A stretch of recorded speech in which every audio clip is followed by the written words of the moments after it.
Yo guys, check kamusta mga idol. So ayan, mag-update tayo ngayong Monday morning. Okay?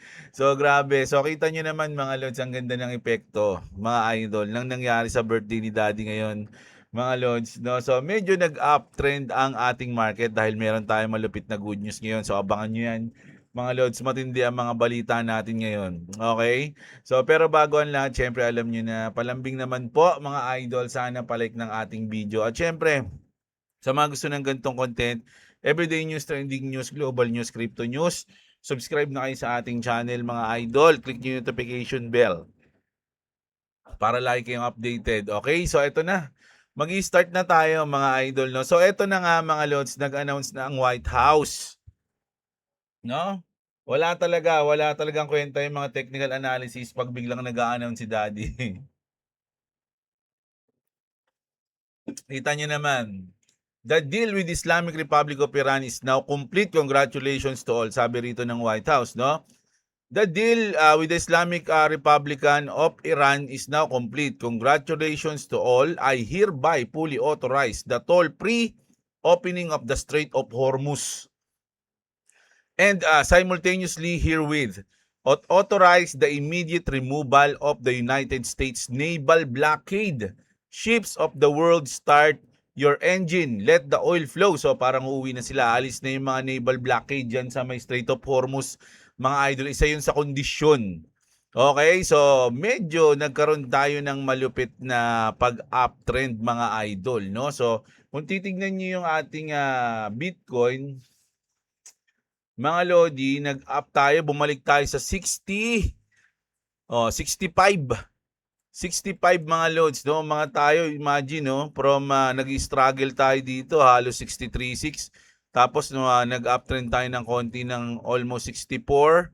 And then rekta na ng 65 mga lodi. Ganun din ang nangyari sa iba pang mga coins, no? Sa XRP, ganun din mga loads, no? From struggling 1.13, nakita ko pa nga kaninang madaling araw tong 1.12 na to eh. Dapat nag-position na, naisip ko na yun eh, mga loads eh. Oh, 'di ba? Pero umangat siya ng from this umangat siya ng 1.9, almost 1.2 na to, mga loads. So nag-position lang ako saglit ng ng short, mga loads, no, nung umangat siya dito sa ating kulay blue. Ayan, no, yung blue natin dito. Nag-position lang tayo ng konti ng short. So, ang stop loss natin $9, no? Ayan. Pero ongoing profit natin $12. At itong blue na to, ito yung 50% na ito. So, pag once na umabot siya dyan, take profit na tayo pagka ganun. O kaya lock profit. O, titignan natin kung pagbibigyan tayo dito ngayong umaga ng Monday, no? So, medyo short lang tayo ng konti. Okay, so ayan, punta na tayo, update ulit tayo mga lodi, at ayun na nga, ano ba yung mga kondisyon? Vice President J.D. Vance announces the agreed to Trump-Iran peace deal. Blocks Iran from over pursuing, producing or obtaining a nuclear weapon. Isa yan, no? Immediately opens the Strait of Hormuz. Lifts the US naval blockade.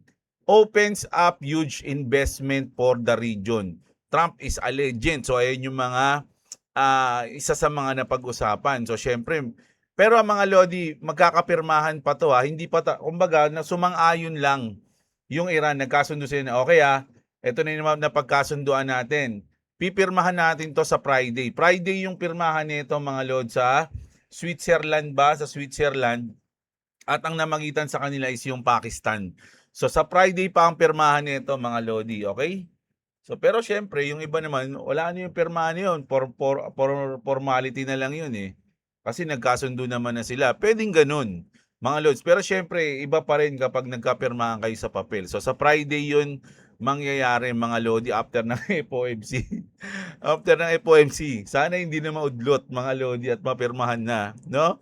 Yung kasi nagkakaroon tayo ng malay nyo, naging good news lang to ngayon kasi birthday ni Trump. Di ba? Pagtapos ng birthday niya, mukhang baka bumalik tayo sa pagiging gagi. Baka bumalik tayo sa pagiging gagi. So, yari tayo niyan, mga idol. So, sana magtuloy-tuloy na to hanggang Friday, mga lods. At dumagdag na nga, mga lodi, ito si Zelensky.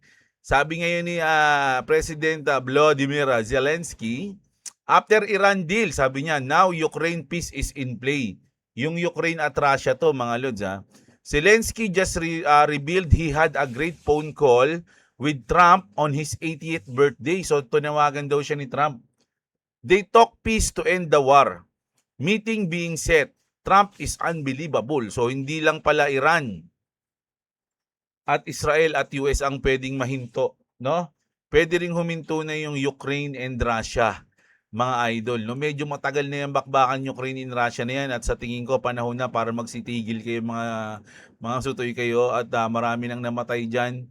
Sana tigilan na rin nila yan at maayos na rin ni Daddy yan. Ang lupit niyan, mga idol, pag napahinto ni Trump yan, yung dalawang gera na yan, nako, hindi natin alam kung anong magiging premyo sa kanya, mga lodi. Di ba? So, napaka-good news niyan, mga idol. So, punta naman tayo dito. Nako, ang ganda nito, mga idol, oh. Dahil sa nangyaring yan na medyo tumaas yung market, massive rally in Asia stock, no? Trillion to, mga lodi, million, billion, trillion. So, 260 trillion won. Won to, mga lods, Korean won ata to. Added to the South Korean stock market today as President Trump announced the US-Iran peace deal is complete. So grabe, kita nyo naman, mga idol, 260 trillion won. Alam nyo ba, si Elon Musk, meron siyang 1.3 o 1.6 trillion dollars. So kung i-compare natin sa peso yun, siyempre ang palitan is mga nasa 60 ba? 61, 60, 62?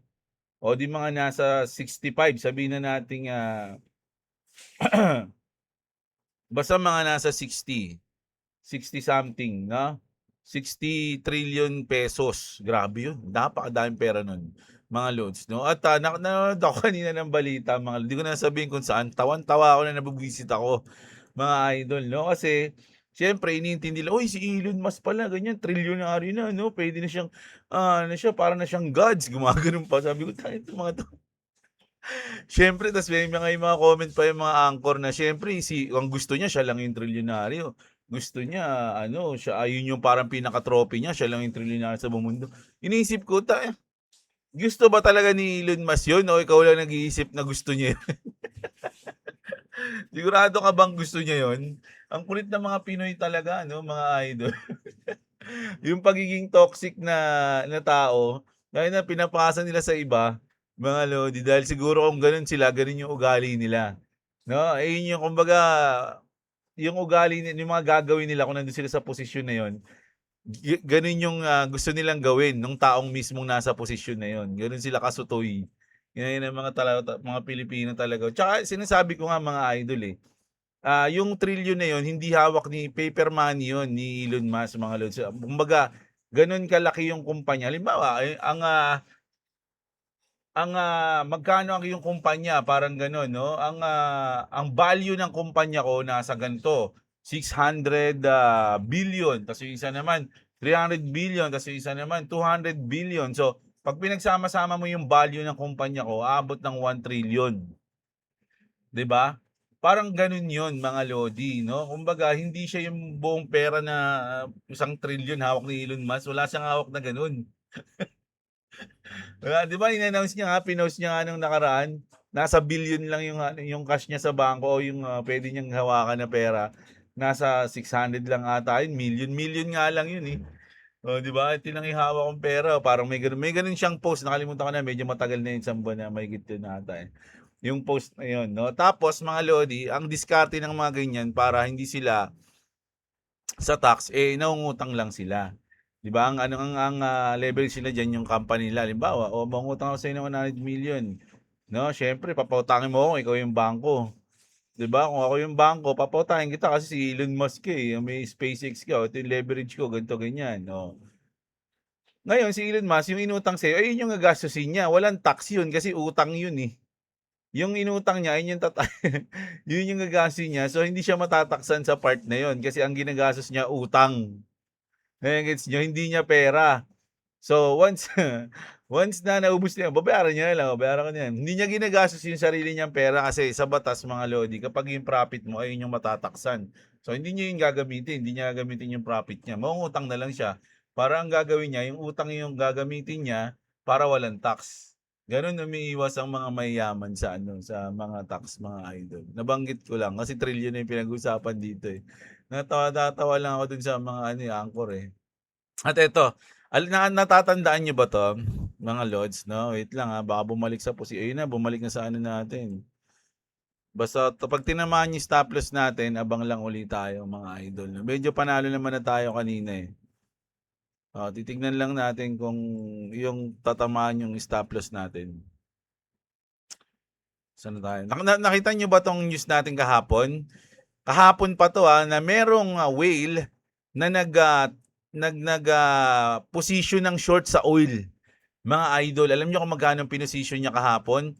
34 million, no, dollars na short sa oil. Ano nangyari ngayon? Pagka-position, sabi kasi rito mga idol, nag-position siya ng short sa oil right before today's US-Iran peace deal announcement, bago mag-announce si Trump. This trader has already made over 16 million trading oil alone, no? So, bago mag-announce si Trump, mga lodi, nag-position na siya ng short at nag-announce na nga. After mag-announce ni Trump, mga idol, boom, bumagsak ang oil, no? Bumagsak ng 4% halos, mga lodi. So, paldo na naman etong whale na to, kung sino man to, mga lodi. 'Di ba? Paldo na naman siya. Now, the price of oil is plunging on the verge of below $80 per barrel after President Trump scores a generational victory in Iran.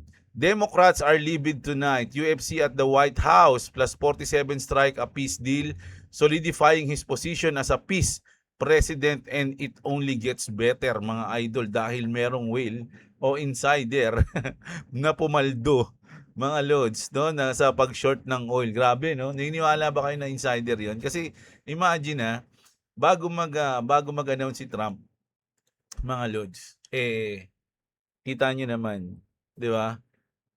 Nag-short na siya agad. And then after noon, biglang bumaba yung oil. 'Di ba? Parang alam na alam niya yung mangyayari. 'Di ba? So grabe, 'di ba? Ganun ang mga insider, mga lodi, ang tindi. Paldo, ang ganda ng ngiti, oh. 'Di ba? Ngayong week, sabi rito, ngayong week na to, two rate decision 24 hours apart. Both pointing the same way, tighter, mga idol. So medyo magiging volatile tayo ngayong week, mga lods, kasi magkakaroon tayo ng rate hike o rate decision sa Japan at sa US. Ang Japan, June 16, expected to rate hike. Nako, ito pag tumama tong rate hike na to, mga lodi, kung expected na mangyayari to, maapektuhan yung market, babagsak yung market dyan, mga idol. Ayun ang usually ang nangyayari. Hindi ko sinasabing 100% yun, pero usually pag nag-rate hike ang Japan, bumabagsak talaga yung market. Imagine pag nag-rate hike nga lang yung Japan ng 0.25, 0.50, bumabagsak yung market. Ito pa kaya isang buong number. 1% ang ini-expect nilang i-rate hike ng Japan. So, grabe yan, no? A 30-year high nga yan, 1%, to. Sunod, June 17, expected to hold inflation near 3.8, no cuts price. No, kumbaga, ini-expect nila post, no? Hindi mag-hike o hindi magka-cut. In-expect nila post. So, halos 24 hours lang ang pagitan, sabi nga dito. Here's what's different. Past BOJ hikes rattled market too, but back then the Fed was cutting, no? Cushioning the blow. This time the Fed is it's on hold. So parang nangyari, dati pag nagre-rate hike yung Japan, mga idol, babagsak yung market. Pero ang nangyayari, nagre-rate cut naman yung US para makontra. Makontra yung bagsak, no? Kumbaga, mag-rate hike yung Japan, mag-rate cut naman yung US para makontra yung bagsak. Pero ngayon hindi daw.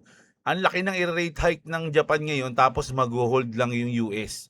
So mukhang malaking magiging epekto nito sa market. The yen carry trade unwinds into a Fed that isn't there to catch it. That's the set up worth respecting, sabi dito mga lodi. So mag-ingat kayo. Ayun na.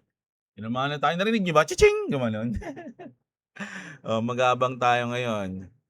Sa tingin ko dito na yan sa 1.2 mga lods Abangan natin. Ayan 1.2. So psychological na number na tayo dito. Mga lods.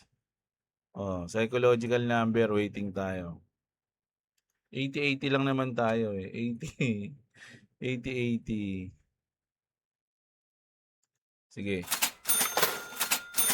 Market ba ako? Ayan. So ang ano natin naman yan, ang stop loss natin, doon na sa 20. Naku, lalakihan ko yung stop loss ko nito.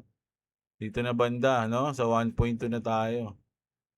Ayan, 20. Ayan ha. So, kung kakanain tayo dito, 29. Bayawi yung panalo ko kaninang umaga. Ayan. So, tignan natin. Mga loads, tuloy-tuloy lang tayo. So, ayun, no? So, in-expect nila na magkakaroon tayo ng sobrang volatile na week. Tandaan nyo, mga loads, 16-17 yan. At ang, kasi 17 sa US, 18 na sa atin pala Mauna pala yung Japan. So, 17 yung Japan sa Pilipinas, 18 yung US. Sa bagay, madaling araw kasi to mga loads. Almost gabi na ng Wednesday to. 2 a.m. to mga lodi. No, 2 a.m. So, ayan mga lodi Kita nyo? So, abangan natin to mga lods. Tapos mag-weekends, no? Grabe. So, yan. Tapos mag-weekends. Nako, mukhang matindi-tindi mangyayari sa atin, mga idol. So, hintayin natin yan. Nako, mukhang maganda to. At eto naman, mga lodi, XRP, breaking news. US Senator drops a huge warning on crypto. Senator Tim Scott, the chairman of the Senate Banking Committee, said crypto market cap can explode from $3 trillion to 30 trillion after the Clarity Act is passed. Grabe naman yun. From 3 trillion to 30 trillion. Ilang yun? Ilang X yun? 10X? Di ba? 10X bigla yun, mga idol. Pag gagawin, imagine 10X yung magiging market cap. So, usually, magiging 10X din yung mga coins. Di ba? So, pag napasa daw yung Clarity Act, magiging mag-10X tayo. Di ba? Pinakamababa na yung 5X niyan. Depende na sa coin na hawak mo, mga loads. Di ba? Tapos, ito naman. Ito na nga. No? South Korea just traded 11.46 million of XRP and 4.58 million of XRP inflows in 1 hour. South Korea is going all in. So ito yung alam nyo naman dito sa South Korea, sa Upbit mga lodi, talagang ang laki lagi ng trading volume ng XRP dyan, mga idol. So ito, 'di ba? So ito yung pinaka natin ngayon kasi nga 'di ba nasaan ba tayo ngayon, mga loads, no? Usually, kasi syempre, nasa 1 minute time frame tayo. Pero kung titignan natin, sabihin na natin sa 1 day time frame, mga idol. Kung titignan niyo yung ating market, mga lodi, sabihin na natin XRP kasi ito So, para sa pangkalahatan, punta tayo sa Bitcoin.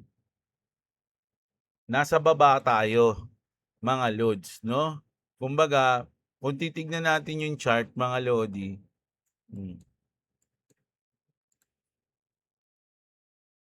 1 month. Grabe So, ang huling naging ganito yung price natin, mga lodi, 2024 pa. Ayan 2024. Dito rin. 2026 na to, February 1. So, 2024. So, kita niyo yung nangyari dito, mga lodi. Parang ganun lang din yung itsura niya 'di ba? From this, bumaba and then umangat. So, from this, bumaba and then umangat. Parang ganun din yung mangyayari. 'Di ba? So, kung titignan lang natin yung sa chart mismo mga idol. Sa XRP naman to sa 1 month time frame. Balik tayo sa sa 1 minute. Okay? So, sabi dito mga lodi, BTC millionaire are made in bull market, mga lods. So, kumbaga, nagkakaroon ng mga millionaire kapag sa bull market. Pero billionaires are born in the bear markets. We are in the bear markets right now. The monthly stock RSI and the normal RSI are both fully oversold. similar signal that fired in 2011, 2015, and 2019, and 2022. I think Bitcoin will drop a bit deeper, but we are close. Every single one of those signals created legends, mga idol, no? So, yung mga signal na yan, mga idol, sabi nga, marami rin naman nagsasabi na medyo bababa pa tayo ng konti bago tayo lumipad. Parang ganun eh. Magkakaroon pa tayo ng konting drop, mga lods, no? Siguro aabot pa yung marami lang pwedeng hindi mangyari, pwede kasing mangyari din eh. Pwede namang hindi mangyari na bumaba pa tayo. Kumbaga, ito na yung pinaka-bottom natin. Kumbaga, kung titignan natin sa XRP, ang pinaka-bottom natin, ito na sa 1.12 na. Pwede rin yun, mga idol, no? Pwede rin namang balikan pa to kasi sinabi din yan eh, no, mga iba eh, mga lods eh. 'Di ba? Oh.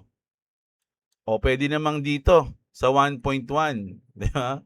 So maraming pwede, mga idol. Pero hindi na, sabi nga nila, hindi mo naman mahuhulaan, no? Hindi mo mahuhulaan at hindi mo matatimingan kung saan ang bottom at ang top, no? So pwedeng tama yung sinasabi nila, pwedeng mali yung sinasabi nila.